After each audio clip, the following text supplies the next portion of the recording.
Halo semua, kami mahasiswa program studi psikologi Universitas Trunojoyo Madura. Perkenalkan, saya Rizky Dwi Ananta dengan NIM 2305411000007. Nama saya Nita Febrianingsih dari NIM 2305411000021. Nama saya Rahel Amanda Manulang dari NIM 2305411000034. Nama saya Khairisna Putri Ahmadiani dengan NIM 23054110016. Nama saya Melinda Indah Sari dari NIM 2305411000035. Di sini kami akan mempresentasikan tentang psikologi kepribadian, teori dari Abraham Maslow dan Carl Rogers. Kali ini kami akan menjelaskan tentang teori Abraham Maslow terlebih dahulu. Sebelum masuk pada biografi Abraham Maslow, ada 5 pandangan dari teori humanisme. Apa sih humanisme? Humanisme adalah sebuah gerakan yang bertujuan untuk mempromosikan harkat dan martabat manusia. Selanjutnya, kita masuk pada 5 pandangan dari teori humanisme apa saja. Yang pertama, holisme merupakan individu bertingkah laku sebagai kesatuan yang utuh, seperti jiwa dan tubuh merupakan bagian dari satu kesatuan. Bagian dari kesatuan ini akan mempengaruhi bagian-bagian yang lain. Yang kedua yaitu menolak riset binatang. Jadi kita tidak bisa menyamakan tingkah laku manusia dengan tingkah laku hewan. Yang ketiga yaitu manusia pada dasarnya itu baik, bukan setan. Jadi manusia itu kecenderungan sifat dasarnya itu genetik atau berasal dari keturunannya. Nah, sifat setan seperti tindakan destruktif ini merupakan hasil frustasi atau kegagalan dalam memenuhi kebutuhan dasarnya. Yang keempat yaitu potensi kreatif. Jadi, potensi kreatif itu merupakan kreativitas yang tidak memerlukan bakat dan kemampuan yang khusus. Yang kelima atau yang terakhir, menekankan kesehatan psikologik. Jadi, kesehatan psikologik berkaitan dengan manusia yang sehat, kreatif, dan mampu mencapai apapun yang diinginkan dengan kemampuan dimilikinya. Oke, kita masuk pada biografi dari Abraham Maslow. Abraham Maslow merupakan salah satu tokoh dalam dunia psikologi yang berkebangsaan Amerika Serikat, yang lahir pada tanggal 1 April 1908 Masehi. Maslow menikahi sepupunya sendiri, yakni Bertha Gottman, yang kemudian membawanya sampai ke negara bagian Wisconsin dan menempuh pendidikan selanjutnya di University of Wisconsin. Di University of Wisconsin, inilah ketertarikan Maslow terhadap dunia psikologi mulai tumbuh dan menjadikannya sebagai pribadi yang berkembang secara akademis di bidang tersebut hingga lulus.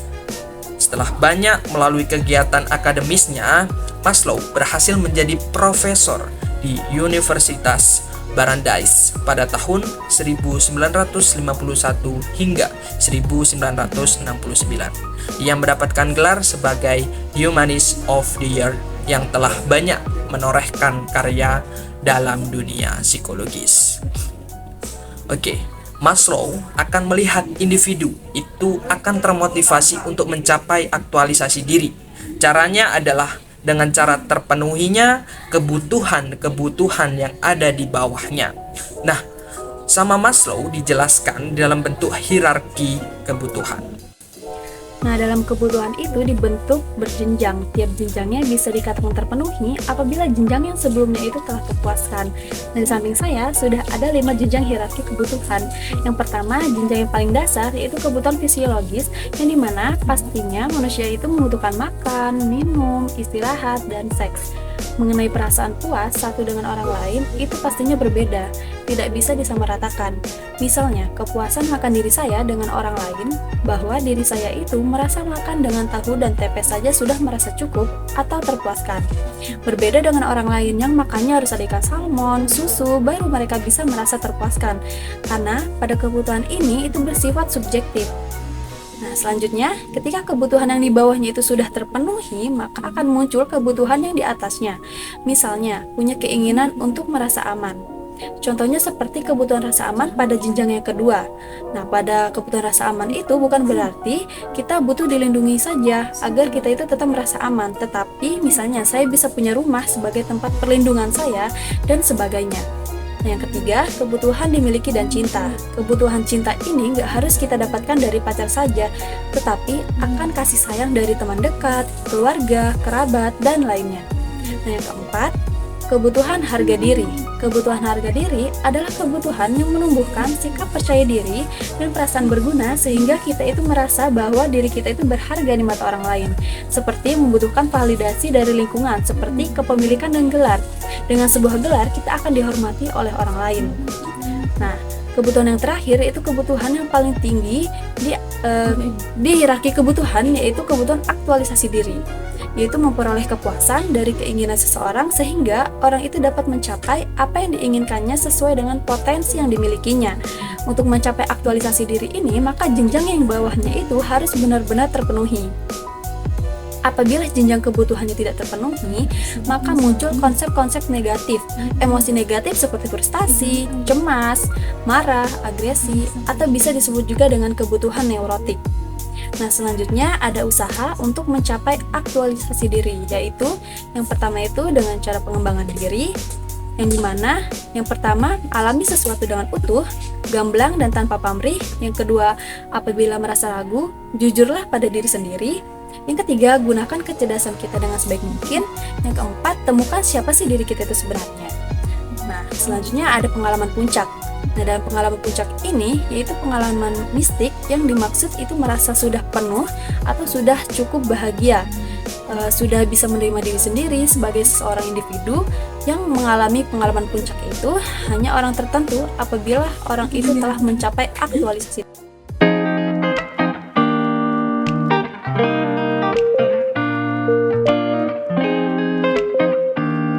Nah, selanjutnya kita akan membahas materi dari Carl Rogers. Pertama, biografi.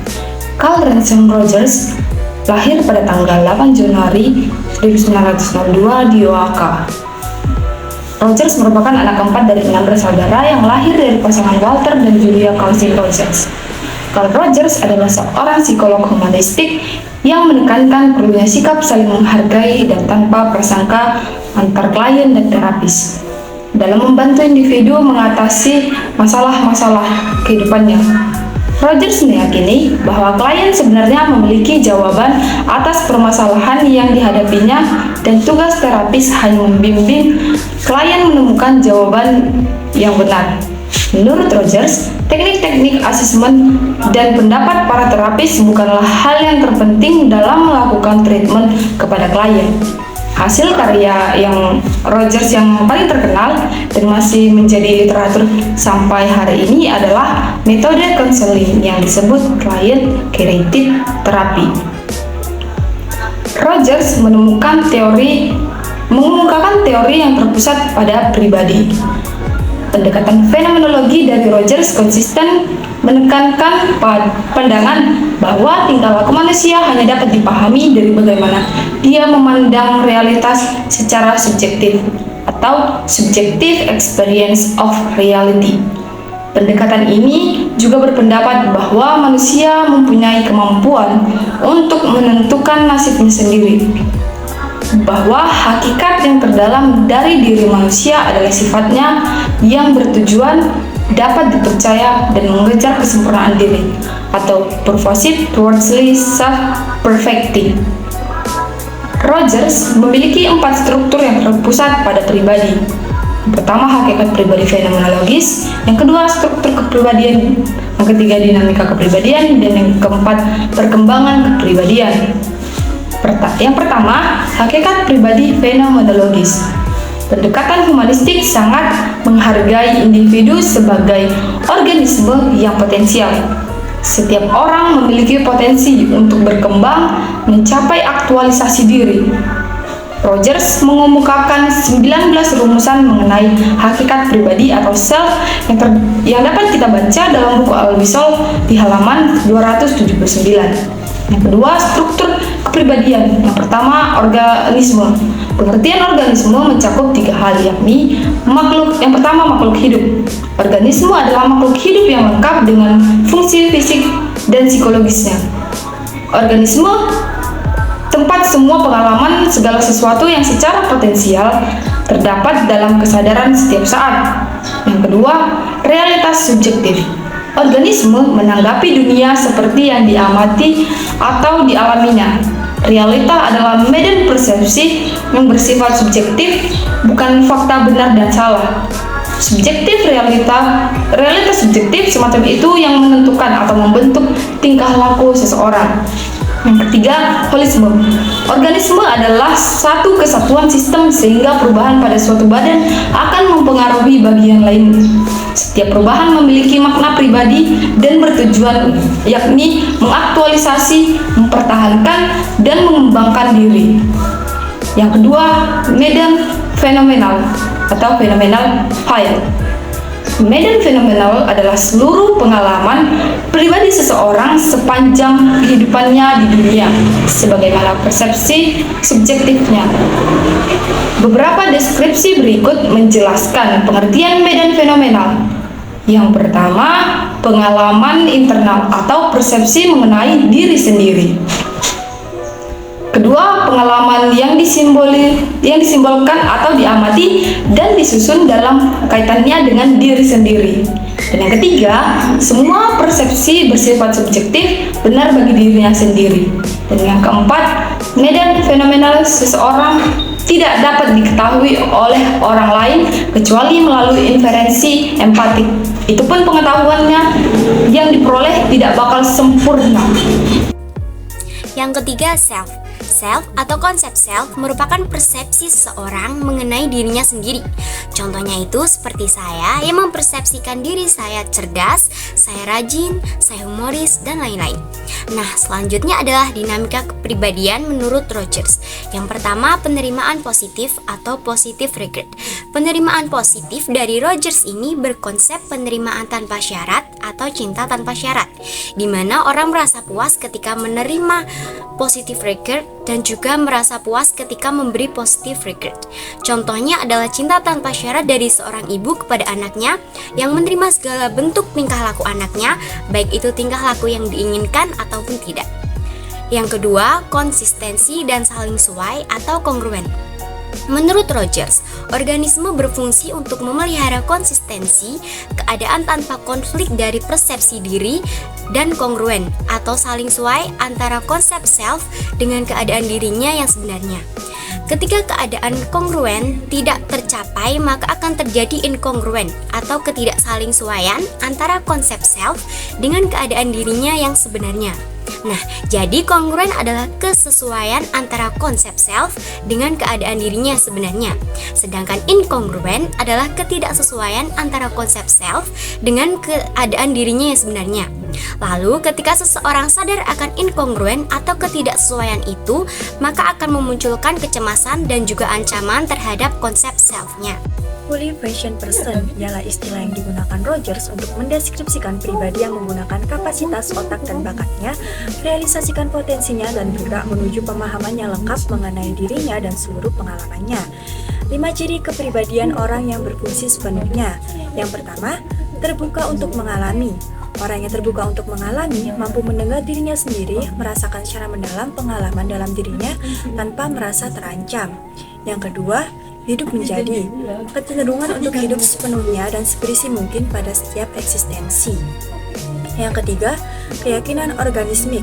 Keputusan berdasarkan pengalaman organismiknya sendiri, mengerjakan apa yang dirasanya benar sebagai bukti kompetensinya dan keyakinan untuk mengarahkan tingkah laku yang memuaskan. Yang keempat, pengalaman kebebasan, yaitu pengalaman hidup bebas dengan cara yang diinginkan. Dan yang terakhir, ada kreativitas. Orang yang kreativitas cenderung hidup konstruktif dan adaptif. Yang selanjutnya ada tingkah laku bertahan. Rogers hanya mengklasifikasi 2 tingkah laku bertahan, yakni distorsi. Orang mempersepsi pengalaman secara sadar tetapi gagal menangkap makna pengalaman seperti yang sebenarnya. Yang kedua ada denial. Orang yang menolak menyadari suatu pengalaman atau paling tidak menghalangi beberapa bagian dari pengalaman untuk disimbolisasi.